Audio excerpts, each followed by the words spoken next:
Morning, welcome back to my new blog. যে যেখান থেকে আমার এই ব্লগটা দেখছো, আশা করব সবাই খুব ভালো আছো। ঈশ্বর সবাইকে খুব ভালো রাখুক, সবার মনের আশা পূর্ণ করুক। আমরাও ভালো আছি। আজকে হচ্ছে অক্ষয় তৃতীয়া, তো সবাইকে শুভ অক্ষয় তৃতীয়ার অনেক শুভেচ্ছা জানিয়ে ব্লগটা কিন্তু স্টার্ট করলাম। অক্ষয় তৃতীয়াকে কিন্তু দ্বিতীয় ধনতেরাস বলা হয়ে থাকে। আর এই অক্ষয় তৃতীয়ার দিন সব কিছু যেন সবার অক্ষয় হয়ে থাকে, তার যেন কোনো ক্ষয় না হয়। অক্ষয় তৃতীয়া একটা খুব ভালো শুভ দিন আমরা মেনে থাকি। তো সেই জন্যে অক্ষয় তৃতীয়ার দিন একটু চেষ্টা করছি ঠাকুরকে কোনো রকম না খেয়ে মানে উপোস থেকে পুজোটা দেওয়ার। সেই জন্যে সকালবেলা একদম তাড়াতাড়ি কাজবাজ এক নিঃশ্বাসের মতন করেই করে নেব। ঘটগুলো ঝাড় দিয়ে তারপরে টেবিলটা মুছে নিয়েছি। এদিকে বাসি কাজগুলো সব সেরে, চালটা তো ভিজিয়ে রাখি ঘুম থেকে উঠেই। তো এখন ভাতটা বসিয়ে দিচ্ছি। নীলাঞ্জনার চলছে এক্সাম, ও যাবে। তো ওকে স্কুলে না পাঠিয়ে দিয়ে আমি আবার স্নান পুজোটা করতে বসতে পারলাম না, কারণ আজকে পুজো দিতে অনেক টাইম লাগবে। আর মাথার মধ্যে যদি কাজের তাড়া থাকে, পুজো দিয়ে কিন্তু কখনোই শান্তি পাওয়া যায় না। আমরা ঈশ্বরের কাছে যখন পুজো দিতে বসি, তখন আমাদের মনে একটা প্রশান্তি নিয়ে না বসলে কিন্তু সেই পুজো দিয়ে কোনো শান্তি আসে না। সেই জন্যে একটু সময় রেখে দিলাম। আর রান্না করতে করতে সোনা রেডি হচ্ছে, বলছে মা আজকে আমাকে খেজুর বেনি করে দাও। তো চলে আসলাম ওকে একটু খেজুর বেনি করে দিতে। এদিকে রান্নাটাও হচ্ছে। তো একটা কাজ নিয়ে বসে থাকলে হবে না। অন্যদিন বেনিও নিজেই করে নেয়, যেহেতু খেজুর বেনিটা একা একা চুলে হয় না, সেই জন্য আমি করে দিলাম। তারপর ভাত নিয়ে চলে এসেছি সোনাকে খাওয়াতে। আজকে দেখো, যেহেতু শুক্রবার, ওর হাউস ড্রেস, তো আজকে হাউস ড্রেস পরে নিয়েছে। ও খেয়ে নিলেই তারপরে ও চলে গেলে আমি বাকি সব কমপ্লিট করে নেব। ওর এক্সামগুলো চলছে, যার জন্যে দেরি করার কোনো উপায় নেই, আর ওকেও একটু সময় দিতে হচ্ছে আমার।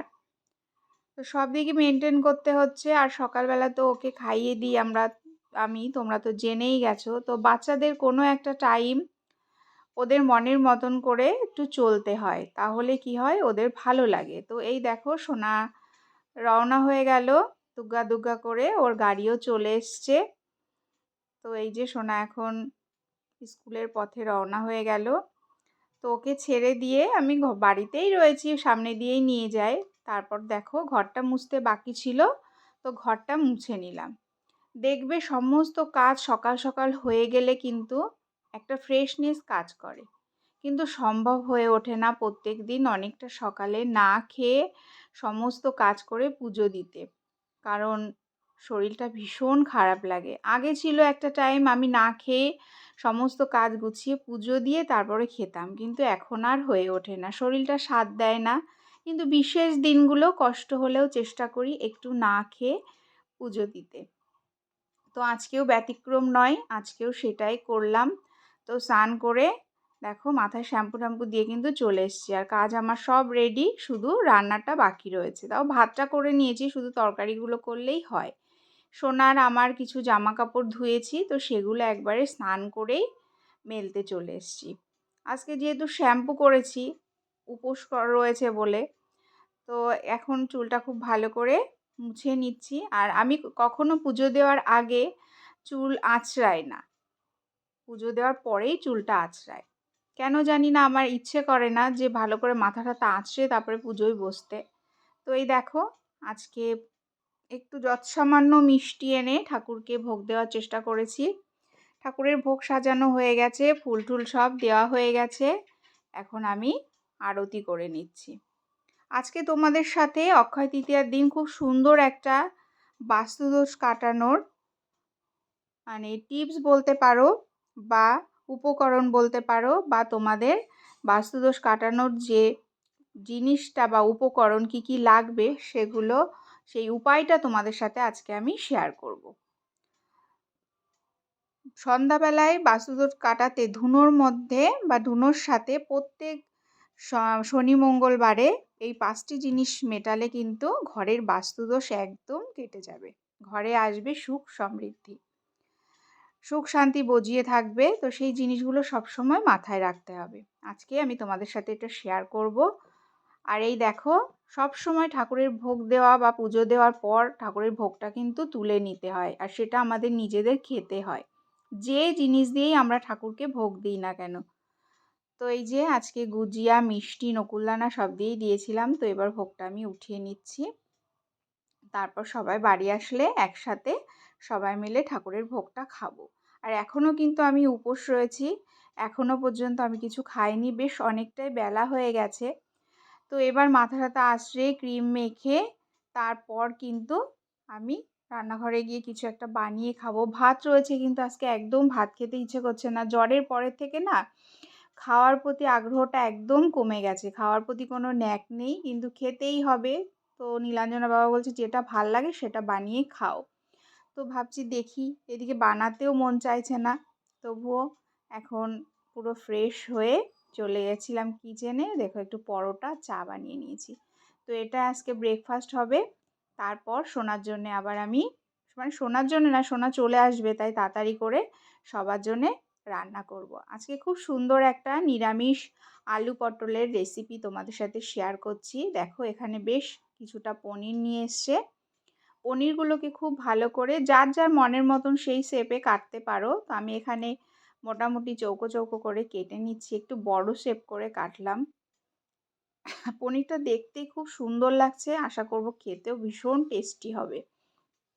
তারপর এখানে তেলের মধ্যে পনিরগুলোকে একটু ভালো করে ভেজে নিচ্ছি। তো পনিরগুলো ভালো করে ভেজে নিলে একটু লবণ হলুদ দিয়ে নেব, তাহলে কিন্তু পনিরের ভেতরে লবণটাও যাবে আর খেতে কিন্তু দুর্দান্ত লাগবে। মানে একটা মানে একদম আলুনি টাইপের লাগে, সেটা থেকে লবণ হলুদ দিয়ে ভাজলে না বেশ টেস্টি লাগে।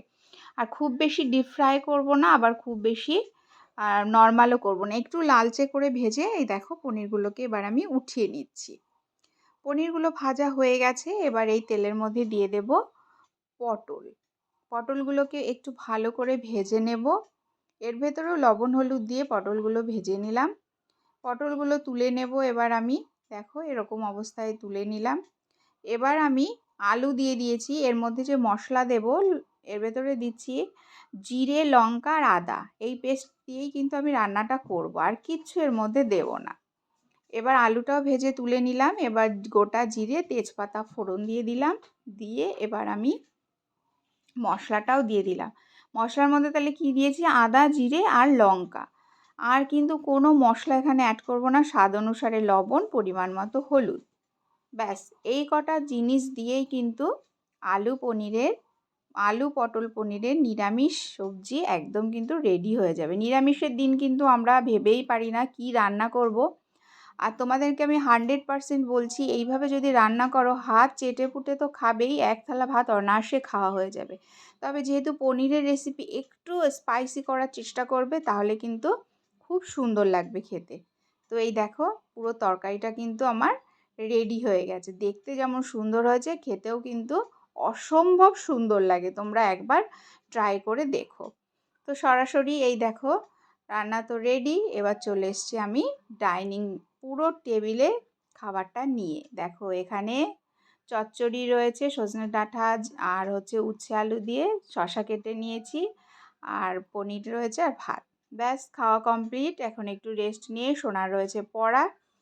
তো এতক্ষণ পর্যন্ত আমার সাথে থাকলে, কোথাও যদি একটু ভালো লেগে থাকে অবশ্যই আমার চ্যানেলটাকে সাবস্ক্রাইব করে পাশে থাকা বেল আইকনটা ক্লিক করে দিও। আর যদি সাবস্ক্রাইব করা হয়ে থাকে তাহলে অসংখ্য ধন্যবাদ। চাইলে তোমাদের ফ্রেন্ডস আর ফ্যামিলির সাথে আমার এই ব্লগটা শেয়ার করে দিও, একটা কমেন্ট করো, একটা লাইক করে দিও। তো এই দেখো আজকে তোমাদের সাথে যে বাস্তুদোষ কাটানোর উপায়টা আমি শেয়ার করছি, তার জন্য এটা হচ্ছে লোবান। লোবান কিন্তু আমাদের ভীষণ পরিমাণে বাস্তুদোষ কাটাতে সাহায্য করে। এই দেখো এরকম দেখতে হয় লোবান, এটা কিন্তু খুব সুন্দর একটা গন্ধও আছে এর মধ্যে। তো তার জন্যে আমার 5টা জিনিস লাগবে, যে 5টা জিনিসের মধ্যে লোবান একটা। এটা হচ্ছে গুগ্গুল। দেখো এরকম প্যাকেটে কিনতে পাওয়া যায়, তোমাদেরকে আমি দেখিয়ে দিচ্ছি, তোমরা যদি কেউ না চেনো তো এই রকম কিন্তু গুগ্গুল দেখতে হয়। তো এই গুগ্গুল দোকানে গিয়ে বললেই তোমাদের দিয়ে দেবে, এরকম কিন্তু হয়। তারপর রয়েছে ধুনো। ধুনো তো সবাই চেনো, ধুনো নিয়ে আর কোনো সমস্যা নেই। গুঁড়ো ধুনো কিনে এনেছে আজকে। আর রয়েছে তোমার কর্পূর। কর্পূর তো যে যেরকমভাবে কিনে এনে পারো সেরকমভাবে নিয়ে চলে আসবে। আর হচ্ছে ছোবড়া। এই 5টা উপকরণ দিয়েই কিন্তু বাস্তুদোষ কাটানো আমাদের সম্ভব। অনেকের বাড়িতে দেখবে সারাদিন কেমন যেন একটা গা ছমছমে ভাব লাগে, সন্ধ্যার পরে ঘরে থাকতে পারে না, রাতের বেলা উল্টোপাল্টা স্বপ্ন দেখে, ঘুমাতে গেলে মনে হয় ওই যে কে যেন এসে দাঁড়িয়ে রয়েছে, পেছন ফিরলে এরকম মনে হয়, গা ভার ভার হয়, তারপর মনে হয় কিছু যেন একটা ঘর দিয়ে হেঁটে বেড়াচ্ছে। এগুলো কিন্তু সব বাস্তুদোষের কারণে হয়, নেগেটিভিটির কারণে হয়। তো এই বাস্তুদোষ বা নেগেটিভিটি আমরা প্রত্যেক শনি মঙ্গলবারে, রেগুলার দেওয়া সম্ভব না হলে শনি মঙ্গলবারে সন্ধ্যাবেলা সমস্ত বাড়ি প্রত্যেকটা ঘরে এইভাবে যদি এই জিনিসগুলো আমরা দিয়ে ধুনো দেখিয়ে দিই, তাহলে কিন্তু তোমাদের মনের প্রশান্তি হবে, বাস্তুদোষ আর থাকবে না, আর গা ছমছম ভাবটাও চলে যাবে। অনেকের অনেক রকম সমস্যা হয় বাস্তুদোষের কারণে, বাড়িতে অশান্তি সব সময় লেগেই থাকে। তো সেই হাত থেকে কিন্তু রক্ষা পেতে গেলে আমাদের এই উপকরণ দিয়ে এই উপায়টা কিন্তু করতে হবে। এবার আমি প্রত্যেক ঘরে ঘরে এগুলো দেখিয়ে দেব। তো আশা করব এই উপায়টা তোমাদের খুব ভালো লাগবে। প্রচুর প্রচুর করে শেয়ার করে দাও যাতে সবাই প্রচুর পরিমাণে উপকৃত হয়, আর যেভাবে আমিও উপকৃত হই। তো চলো, নেক্সট একটা সুন্দর দিনের শুরুতে সুন্দর একটা ব্লগ নিয়ে চলে আসবো। ততক্ষণের জন্য সবাই খুব ভালো থাকো, নিজেদের খেয়াল রাখো।